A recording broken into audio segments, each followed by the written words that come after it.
Deus te ama onde você está. Ele te acha bonito. Ele te acha engraçado. Ele gosta de algumas das suas falhas. E desde que você esteja crescendo, é a única coisa com que você deve se preocupar.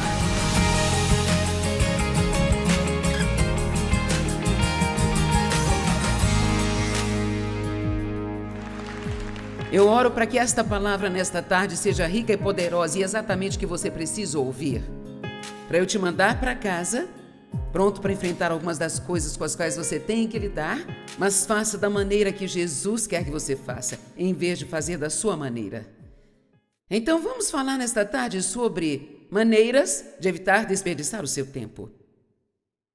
Sabe, nós temos muito tempo e vemos o tempo de modo diferente na medida que envelhecemos. E quando você já viveu cerca de 3/4 ou 2/3 de sua vida, ou o que quer que seja, você chega a um ponto onde realmente não quer desperdiçar seu tempo. Se há coisas que você quer fazer, mas não conseguiu fazer ainda, você quer fazê-las agora.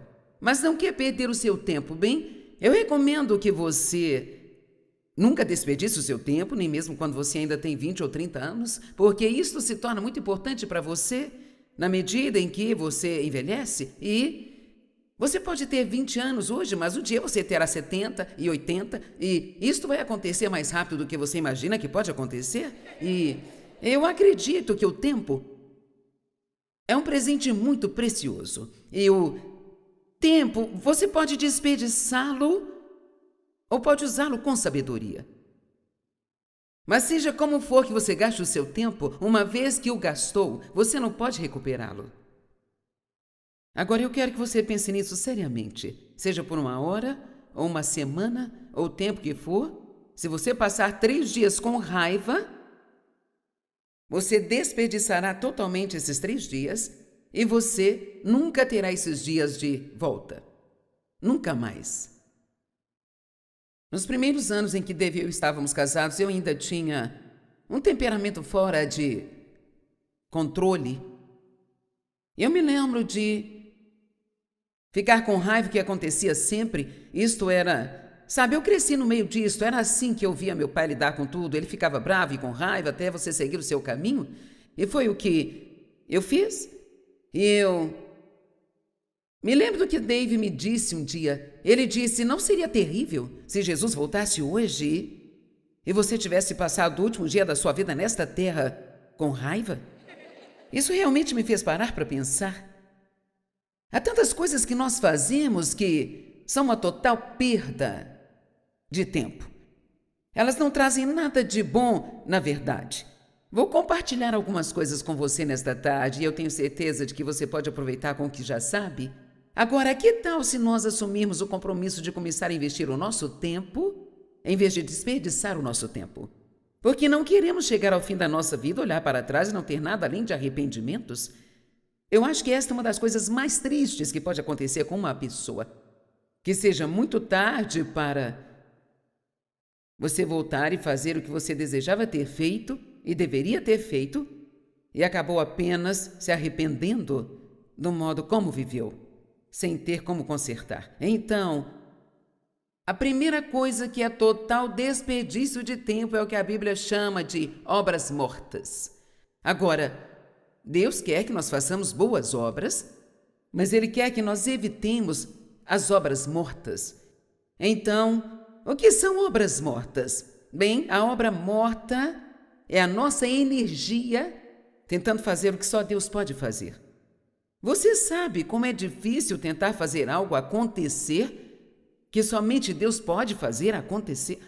E quanto mais você tenta fazer aquilo acontecer, maior é a bagunça que você faz com tudo isso. Alguém já teve uma experiência como esta? E nós podemos ver isso claramente com Abraão e Sara.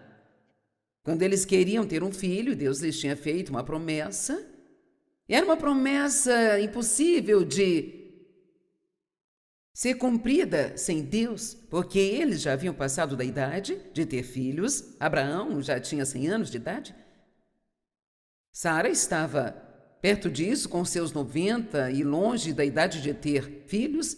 E eles não tiveram seu próprio filho, e Deus lhes prometera que eles teriam, mas eles estavam cansados de esperar. Qualquer um pode se cansar de esperar. Então, eles se cansaram de esperar e arranjaram bem a Sara, mas foi culpa de Abraão também, porque ele seguiu a ideia dela. Às vezes você precisa seguir as ideias da sua esposa, sabe? Mas às vezes você precisa dizer não, porque nós podemos tender ocasionalmente a sermos um pouco emotivas. E então, eu acho que num certo dia Sara ficou realmente cansada de esperar e teve uma ideia brilhante. Você sabe o que é uma ideia brilhante? É uma daquelas coisas que você... Já sei, é isso que eu vou fazer. E vai funcionar. É isso. E então a gente pensa assim, é isso que Deus quer que eu faça. Sabe, Deus fala conosco através dos nossos pensamentos, mas nem todos os pensamentos que você tem são de Deus. Então existem algumas coisas que você precisa esperar e orar um pouco mais antes de agir pelo primeiro pensamento que chega à sua cabeça, sabe? E assim então ela teve essa ideia brilhante de que ela daria a sua serva ao seu marido para ser a sua segunda esposa. Quantos de você já sabe que isso é muito estúpido? Ok, isso já era um problema sério, você não acha? Antes mesmo de começar? E Agar, ela podia ter filhos e então Sara quis que seu marido tivesse relações sexuais com ela para que ela ficasse grávida e em seguida ela tomaria aquela criança como se fosse dela. Bem, Abraão ouviu o que ela disse e foi lá e fez. E, com certeza, ela ficou grávida. Assim que ela engravidou, ela passou a ter uma péssima atitude para com a Sara. Nananana, eu estou grávida e você não está. Eu não sei se foi exatamente assim que aconteceu, mas ela teve uma atitude ruim. Bem, então, Sara ficou muito brava porque Agar teve uma atitude ruim. Ela teve o bebê e Sara e ela nunca mais se deram bem depois disso. E então, Sara foi até Abraão e queria que ele lidasse com Agar a respeito. E ele disse, Sara, você cuida disso, o problema é seu. E ela disse, não, você vai. Ela culpou a ele culpou a ela e tudo acabou virando uma grande bagunça. Bem, nós podemos ler esta história e dizer que burrice. Mas quantos de nós fazemos exatamente a mesma coisa dia após dia? Quando nós queremos algo, conseguimos encontrar milhares de formas de tentar fazer aquilo acontecer e pensamos que todas elas são de Deus. Obras mortas são obras que não funcionam. Eu aprendi a reconhecer quando eu faço o que a Bíblia chama de obras da carne, sabe? Talvez eu não as reconheça todas as vezes, talvez não as reconheça tão rápido quanto deveria. Uma das coisas que acontece quando você está nas obras da carne é que elas não funcionam e você fica frustrado. Você sente que você está forçando, sempre forçando, tentando fazer algo funcionar, mas não funciona. Vou te dar um exemplo. Que tal essa de tentar mudar a pessoa com quem você se casou? Como isso tem funcionado para você?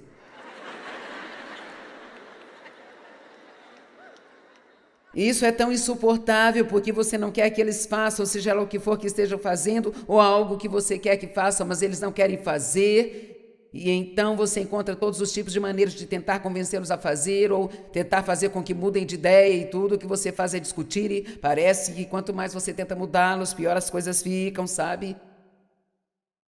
As pessoas não gostam de serem forçadas a fazer as coisas. Ninguém gosta de ser controlado. A verdade é que, a menos que o coração seja mudado, nenhuma mudança vai durar na verdade, sabe? E assim, Deus é o único que pode mudar um coração. Sim, Deus é o único que pode realmente mudar as pessoas. No caso de você não ter notado, todos nós somos apenas um pouco diferentes. E a maioria de vocês talvez sejam casados. Se você é casado, você se casou com alguém que é o oposto de você. Amém? Dave e eu não poderia haver duas pessoas tão diferentes como Dave e eu somos. E nós somos casados há 51 anos. Agora, algumas decisões foram necessárias no nosso caminho e fomos nós que realizamos todo o trabalho, ele e eu tivemos que chegar a alguns acordos dentro dos nossos corações de que pararíamos de tentar mudar um ao outro.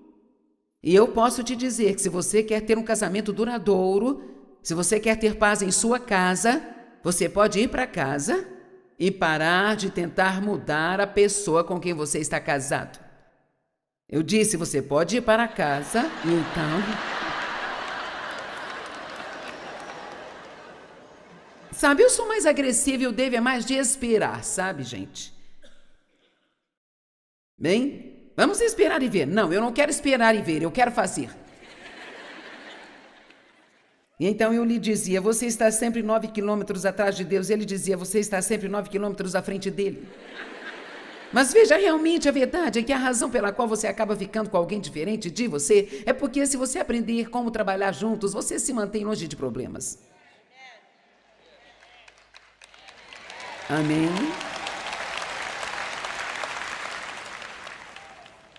Mas o que geralmente acontece é que duas pessoas se casam, dois amigos entram num relacionamento, acontece com os seus filhos.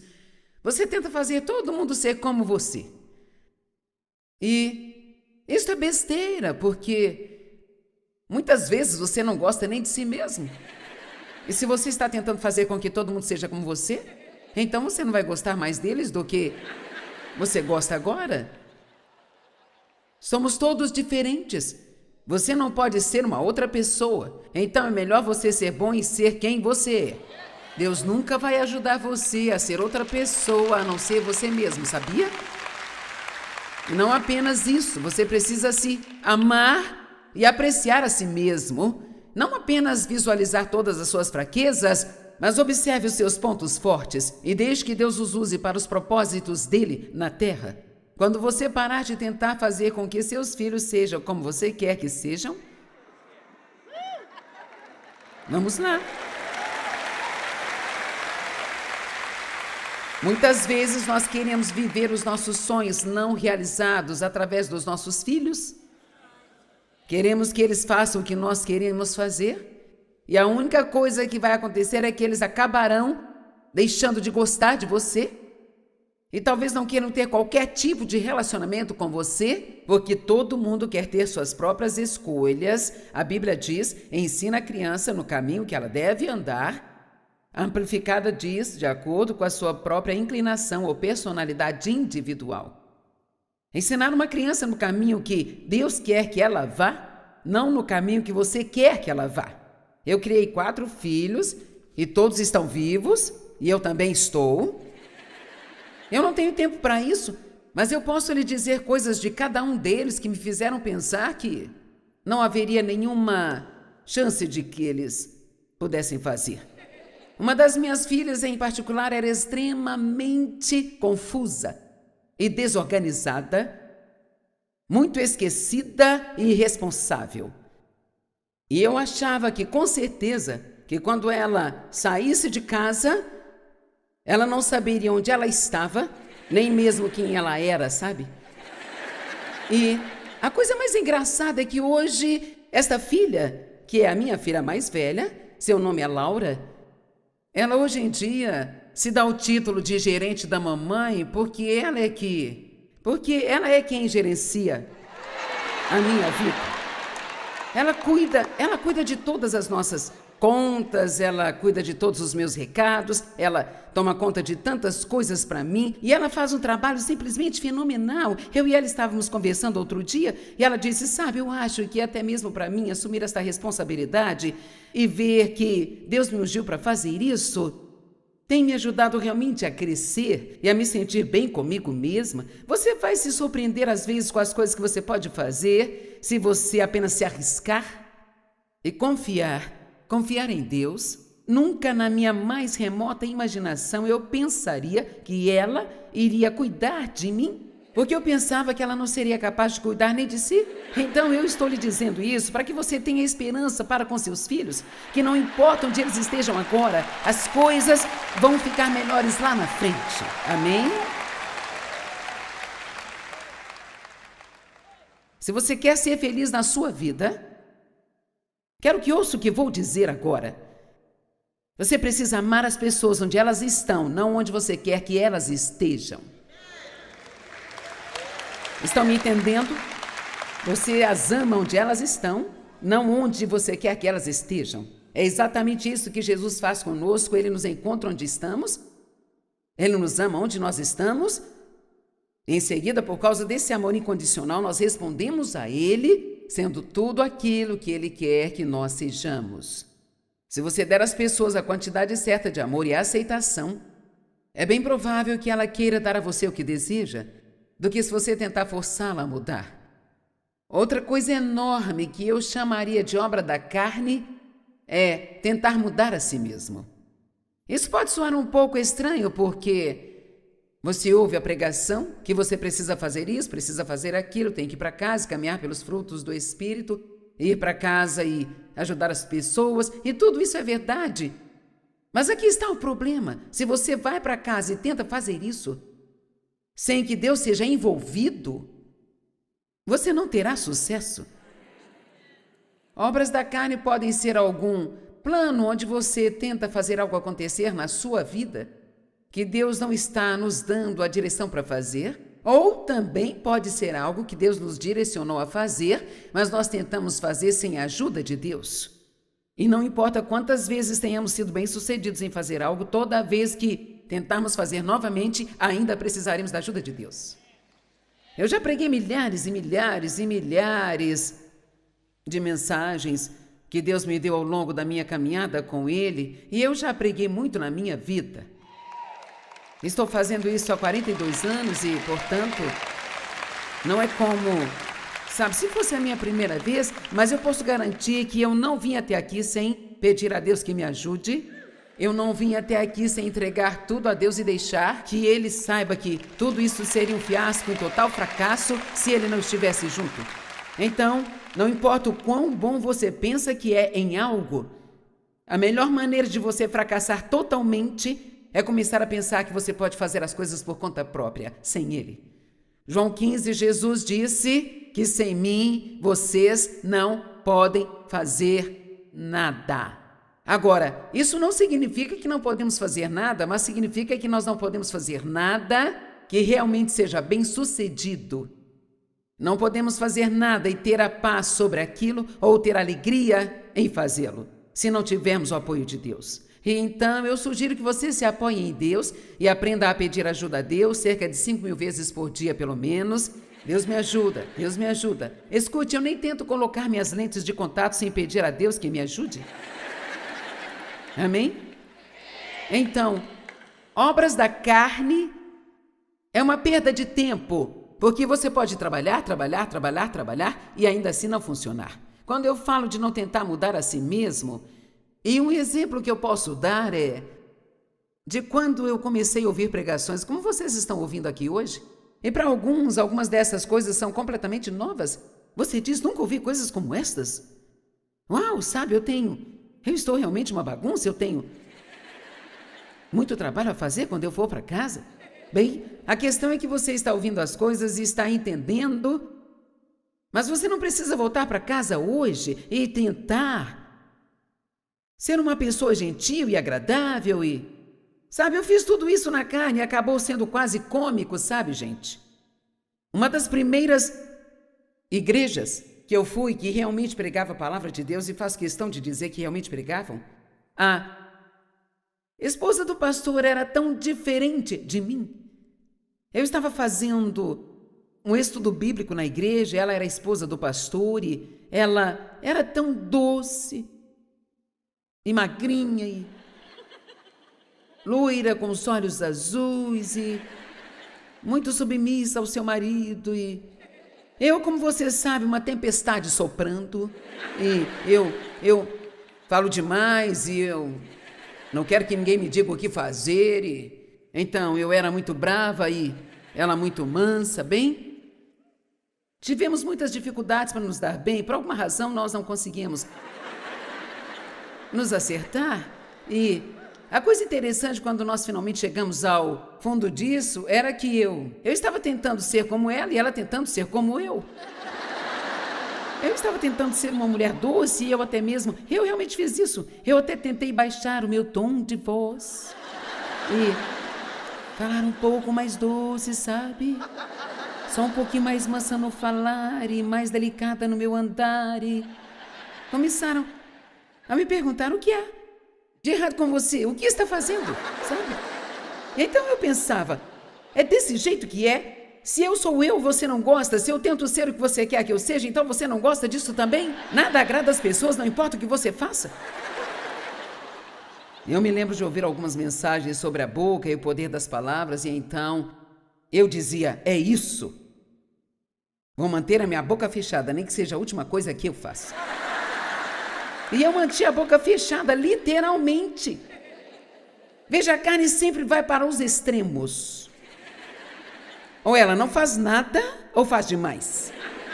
Então, eu falo demais. Agora eu ouço uma mensagem sobre o quão poderosas são as palavras, e então eu não vou falar mais nada, para ter certeza de que eu não me meterei em problemas. E eu me lembro daqueles dias e fico muito feliz por Deus ter me ensinado sobre a graça. E essa graça é a única coisa que pode nos mudar. E o que eu... Se você quer fazer o que é certo e Deus vê o seu coração e você pede a Ele que te ajude, Ele vai ajudar você. Ele vai te ajudar quando você estudar sua palavra e ao passar tempo com Deus. Deixe-me dizer algo: se você quer que as coisas que você ouve na sua igreja funcionem na sua vida, o que você precisa fazer, se tem algo que realmente se destacou para você e você pensa: eu realmente preciso disso na minha vida, eu preciso ser mais estável, eu preciso ser mais perdoadora, eu preciso não ser tão rápida para me irritar. Vamos considerar a ira como exemplo. Então, em vez de ir para casa e tentar não ficar com raiva, a coisa a se fazer é começar a estudar realmente a palavra sobre a raiva. Não pense que só porque você ouviu o meu sermão aqui hoje, que você vai para casa e magicamente esses problemas vão desaparecer. Porque eu te garanto que Satanás vai testá-lo. Ele vai preparar algumas circunstâncias muito especiais apenas para testar você. Eis o que aconteceria. Você falharia se tentasse fazer as coisas por conta própria e o diabo diria: viu, ir àquela reunião não trouxe nada de bom para você. O diabo é o quê? Um mentiroso. É tudo o que ele sabe fazer.